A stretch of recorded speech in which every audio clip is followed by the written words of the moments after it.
de suite, les nouvelles de l'Asie. Le lundi 7 octobre 2025, en Indonésie, l'effondrement de l'école islamique Al-Qausini, à Sidoarjo, sur l'île de Java, a fait 67 morts. Les équipes de secours ont annoncé la fin des recherches, avec 104 survivants et 171 personnes évacuées.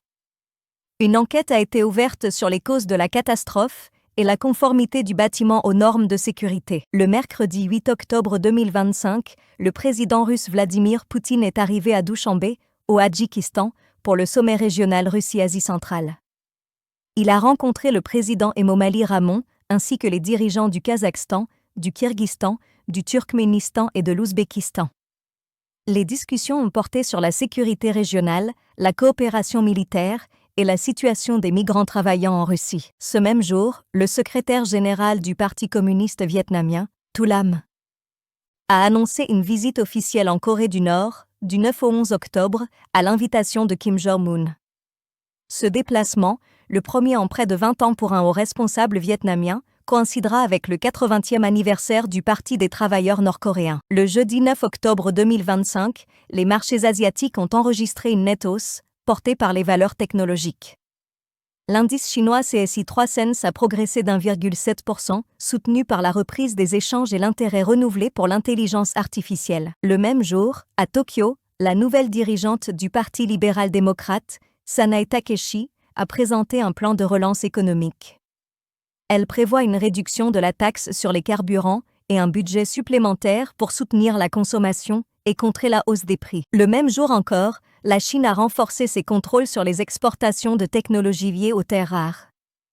Cette mesure vise à encadrer les transferts de savoir-faire stratégiques et à protéger les industries nationales dans un contexte de rivalité technologique mondiale. Le même jour enfin, l'Australie et l'Inde ont signé à Canberra un accord de coopération en matière de sécurité maritime.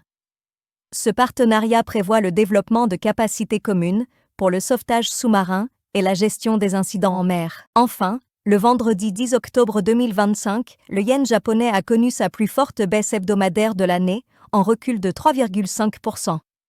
Cette chute est liée à la baisse des anticipations d'une hausse des taux d'intérêt par la Banque du Japon, malgré un léger rebond en fin de séance. Le samedi 11 octobre 2025, en Inde, le Premier ministre Narendra Modi a rencontré Cristiano Amon, président directeur général de Qualcomm. Les discussions ont porté sur le développement de l'intelligence artificielle et des semi-conducteurs dans le cadre d'un partenariat technologique renforcé. Et la rencontre confirme l'ambition de l'Inde de devenir un centre mondial de la technologie et de l'innovation. Dans la nuit du 11 au 12 octobre 2025, de violents affrontements ont éclaté à la frontière entre le Pakistan et l'Afghanistan.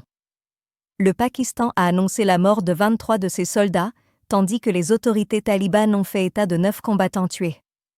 Il s'agit de l'un des incidents frontaliers les plus graves observés récemment entre les deux pays. Le dimanche 12 octobre 2025, la Chine a défendu ses nouveaux contrôles sur l'exportation de terres rares. Pékin affirme que ces mesures relèvent de la sécurité nationale, après les menaces américaines d'imposer des droits de douane à 100% sur ces produits. Washington a tenté d'engager un dialogue, mais la Chine a différé le contact. Le même jour, en mer de Chine méridionale, un navire de la garde côtière chinoise est entré en collision avec un navire philippin près de l'îlot de Titu. L'incident, survenu après l'usage d'un canon à eau, n'a fait aucun blessé, mais il a ravivé les tensions territoriales entre Manille et Pékin.